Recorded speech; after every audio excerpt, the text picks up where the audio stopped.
The wind raced across the wide Wyoming plains with a sharp bite that felt more like a warning than weather.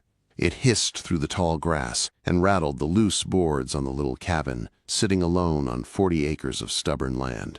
Inside that cabin lived a young woman named Rosalind Hayes, a widow at 26, with a baby due in just 2 months and no one left to help her. That late afternoon, she stood on her porch, staring at the faraway mountains while the sun bled deep red behind them. The sky looked beautiful, the kind that might have brought her peace in another lifetime, but not now. Not since she had buried her husband, Thomas, 6 months earlier. Fever had taken him fast, leaving her with debts she couldn't pay and dreams she couldn't carry alone. She touched her swollen belly, feeling the small kicks beneath her hand. "Easy now," she whispered. "I'll figure things out, I promise." But she didn't know how. She barely had enough food to make a thin soup. The well pump kept sticking. The garden was dying. The bank in Laramie wanted $37.50 in 2 weeks. That might as well have been 1,000. The wind howled louder, shaking the window frame, and she stepped inside. The single room was dim, lit only by a weak kerosene lamp that cast long shadows across the patched walls. Her soup simmered on the stove, thin and watery, with scraps of vegetables she had saved from the garden. On the table sat her open ledger, filled with numbers that felt like stones in her stomach. She ate because her baby needed her to, not because the food had any taste left. When she finished, she read a few lines from her grandmother's old Bible, hoping for comfort, but even scripture felt heavy tonight. The loneliness pressed against her ribs. Outside, distant wolves howled, a reminder that she lived 20 miles from the nearest town, with only one neighbor 8 miles away.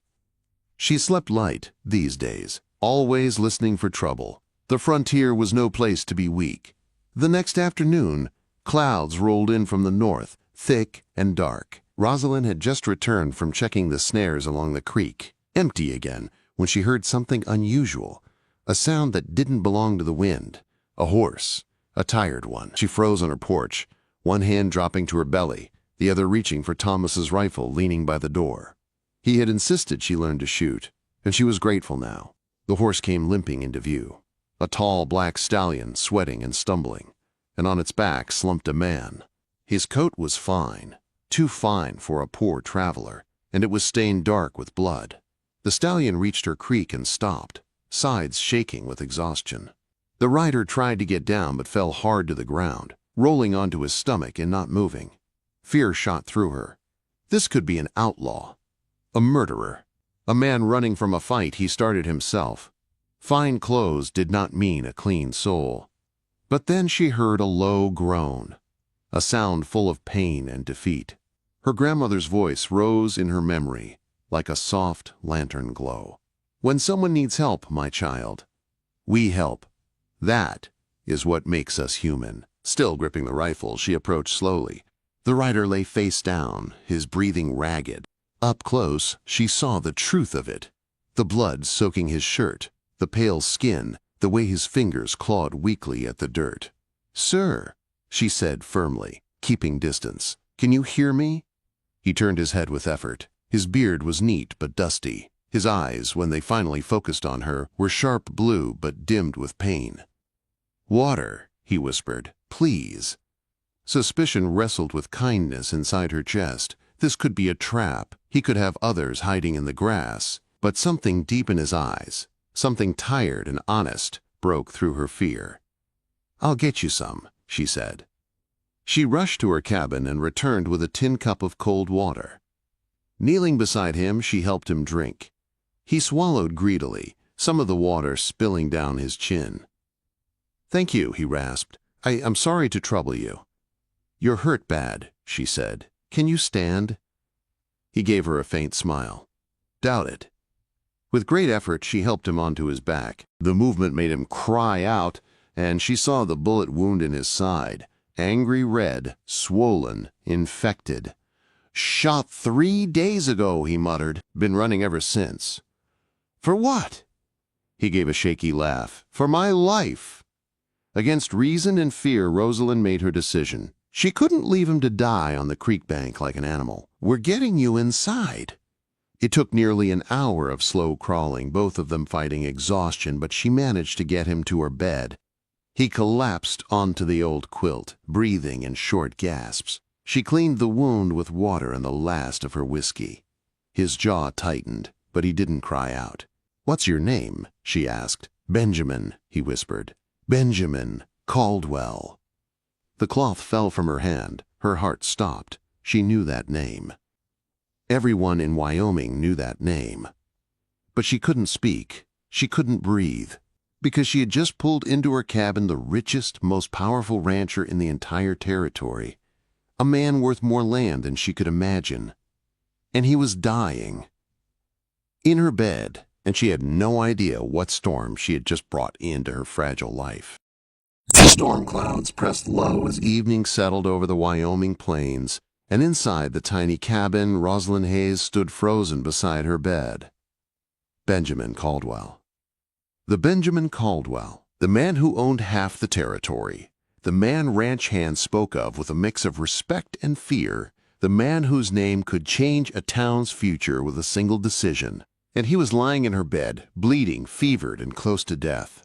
She forced her hands to move again, dipping a cloth into cool water and placing it against his burning forehead. His eyes fluttered open, blue and sharp even through the fever. You look frightened," he whispered. "I am," she admitted, her voice trembling. "Men like you don't just fall at the doorsteps of women like me." A ghost of a smile twitched at his lips. "Life has a way of ignoring our expectations." He drifted into a faint sleep, and Rosalind lit her only lamp, careful not to waste too much oil.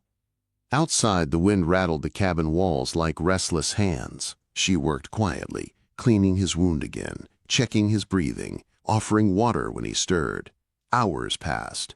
The fever rose. His breaths grew harder, slower, each one a fight. At one point, he murmured, "I don't want to die alone." The words hit her straight in the heart. She pulled the chair closer and held his hand gently, her thumb brushing his knuckles. "You're not alone," she whispered. Near midnight, he startled awake, reaching weakly toward his coat that lay on a chair. "My papers need to write." "You should rest." "No time," he insisted, voice rough but determined. "Please, help me sit up." She supported him, feeling his body shake with the effort. She placed a board across his lap, set out the ink and pen Thomas had once used, and watched as Benjamin Caldwell began to write with trembling hands. Each stroke took strength he barely had, but he didn't stop. Not until he filled an entire page. When he finished, he folded the paper carefully and pressed it into her hands. "Keep this safe," he whispered, almost begging. "No matter what happens, promise me." Quote, "I promise," she said, even though she didn't understand. His eyes softened. "Good woman." She tucked the paper away in her trunk beneath folded blankets. When she returned to him, he was watching her through half-open eyes. "Heard you tell me your name earlier," he rasped. "Rosalind Hayes." "That's right. You're alone out here? No husband?" She swallowed hard. "He died 6 months ago." A look of sorrow crossed Benjamin's face. "This land, it takes the best people." "It does." His gaze drifted to her belly. "The child is your hope now." "And my fear," she admitted quietly. He nodded as if he understood exactly what that meant. Hours passed with him drifting in and out of sleep. When he woke near dawn, he was worse. Skin cold, breathing shallow, eyes clouded. "Rosalind." His voice was barely a whisper. "I have no children, no one to carry on. My sister, she would destroy everything I built. She thinks only of money, not people." He paused, gathering the last of his strength. "I want you to take it. Everything. The ranches, the land, the accounts." Quote. Rosalind stared at him, stunned. "Benjamin, that's impossible. You don't know me." "I know enough," he breathed. "You helped a dying man when you had nothing yourself. That's the kind of heart an empire needs." Her legs weakened, and she sank to her knees beside the bed. "I can't take your life's work. I'm just a widow trying to survive." "You're not just anything," he whispered. "You're the only person I trust right now." She tried to protest again, but he raised a trembling hand. "My will. The paper. You have it. It's legal. Signed in sound mind. Witness it for me." "Benjamin, don't do this." "I already have," he said. "That paper makes you the heir. All of it. The rocking sea. The double diamond. Every ranch I own." Her heart thudded painfully. The richest man in Wyoming leaving it all to her? A woman who couldn't even keep rabbits out of her garden? Tears blurred her vision. "Why me?" "For mercy," he whispered, "and because you'll protect them." "The ranch hands." "Their families. My people. Evelyn wouldn't." Quote. His eyes were beginning to dull, losing the sharpness they once held. "Listen, the safe," he said, voice close to fading. "At the rocking sea, behind the mountain painting. Combination is March 15th, 31, Margaret's birthday. Benjamin, please rest. You must remember," he insisted, "there's gold, money, enough to keep you safe until the courts settle things." A sudden rattle caught in his chest. His fingers clutched hers weakly. "One more thing," he whispered. "My sister will come. She will fight you, hurt you if she can. Don't let her win." Rosalind leaned over him, tears falling freely now. "Benjamin." His eyes softened, and for a moment he seemed to see something far away. "Margaret," he breathed, "I see you." Then, with one final exhale, Benjamin Caldwell, the man who owned nearly every ranch in Wyoming, went still. The lamp flickered, the wind quieted. And Rosalind Hayes sat alone beside the bed, holding the hand of the most powerful man she had ever met, who had just made her heir to an empire she never wanted. The early morning light crept into the cabin, soft and pale, as Rosalind Hayes sat beside the still body of Benjamin Caldwell. The quiet inside the small room felt heavier than any storm she had weathered on the Wyoming plains. She held his lifeless hand for a long time, unable to move, unable to believe what had just happened. A poor widow one day, heir to a vast empire the next. It felt unreal, frightening, and impossible. But reality came crashing back quickly. She had promised him she would keep his papers safe. She had promised she would try. And now she would have to keep those promises. She cleaned him gently and covered him with her best quilt. Then she saddled his black stallion and rode into Laramie to report his death. The ride felt strange, his fine horse beneath her, her body heavy with child, and the fear in her heart growing stronger with every mile. When she reached town, everything changed faster than she could have imagined. The sheriff listened, stunned. Word spread. A telegram went out to the Rocking Sea Ranch, and within hours, the funeral was arranged. Cowboys from Caldwell's lands rode in, their hats low with grief. Jake Morrison, the foreman Benjamin had trusted, introduced himself with a firm handshake and respectful quiet. "Ma'am," he said gently, "Mr. Caldwell sent word months ago. If something happened to him, we were to help you, all of us." The words brought tears to her eyes. She needed help more than ever. 3 days later, the quiet funeral ended, and Rosalind rode back to her cabin alone. But she didn't stay alone for long. Late that afternoon, a sudden cloud of dust rose on the road.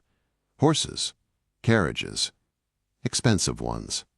Rosalind's heart tightened. She stepped onto her porch and reached for Thomas's rifle. The riders stopped in front of her cabin.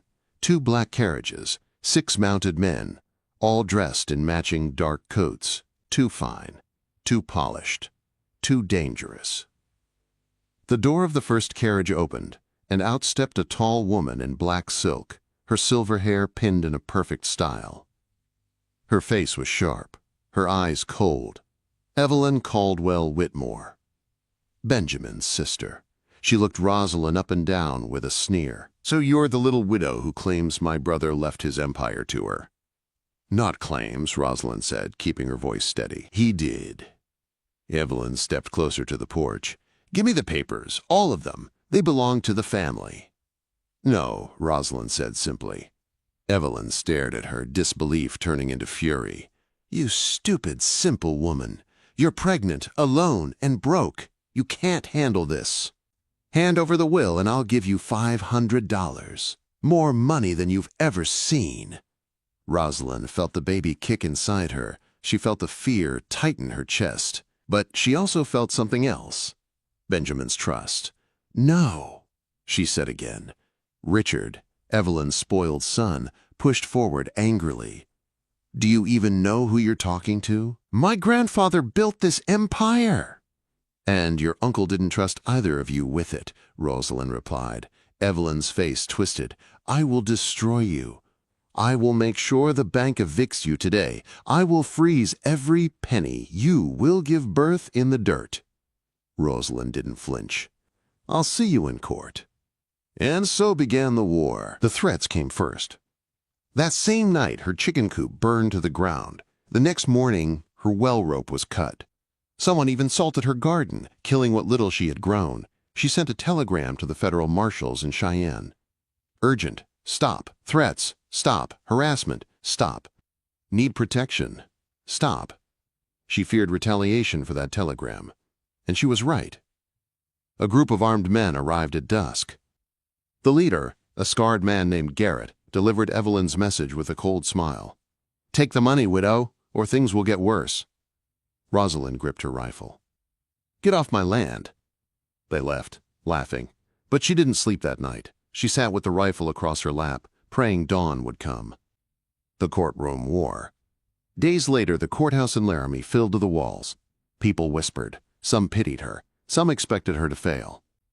Peyton, Evelyn's lawyer, painted her as a desperate liar. He waved papers and shouted about forgery and delirium. It felt like being punched again and again. But when her turn came, she stood tall. "I have only the truth," she said. And then, something she could never have hoped for happened. Two traveling traders, Josiah Mills and Miguel Santos, stepped into the courtroom. They had seen everything the morning she brought Benjamin inside. "We saw him write the will," Josiah said firmly. "He was clear-headed, knew exactly what he was doing." Peyton tried to shout them down, but then the judge asked the traders to swear under oath. They did. Their testimony was strong, honest, and unshakable. And then, another miracle. The judge read Benjamin's diary, a final entry naming Evelyn as someone he didn't trust. Evelyn shouted. Peyton sputtered. The courtroom erupted. Judge Thornton slammed his gavel. "The will stands." Cheers filled the room. Cowboy hats rose in the air. Even strangers cried. Evelyn glared at Rosalind, her voice low and venomous. "You may have won today, but you will regret taking what is ours." But two federal marshals stepped into the room, Tom Briggs and his partner, and stood beside Rosalind. "Ma'am," Briggs said, touching his badge, "we're here to make sure nobody touches you again." Quote, "For the first time since she found Benjamin by the creek, Rosalind felt safe. A new life begins." The bank clerk who once threatened eviction now stumbled over himself to offer her tea. She paid off her mortgage in one visit. Jake Morrison from the Rocking Sea helped her onto a ranch wagon and rode her home with two marshals escorting them. Word spread across Wyoming. The widow had won. Justice had spoken. But when Rosalind returned to her cabin that night, she did not feel like a queen. She felt tired, overwhelmed, and humbled. She stepped inside the quiet room where she once cried over empty soup and unpaid bills. Now it was the place where her life had changed forever. She rested a hand over her belly and sighed. "Little one," she whispered, "we made it." And as the wind howled across the plains, not with cruelty now, but like a wild song, Rosalind let herself believe that maybe, just maybe, she and her baby had a future brighter than anything she ever imagined. And somewhere out there, under the vast Wyoming sky, the legacy of Benjamin Caldwell lived on, carried not by blood, but by the kindness of a woman who gave a dying stranger one simple cup of water.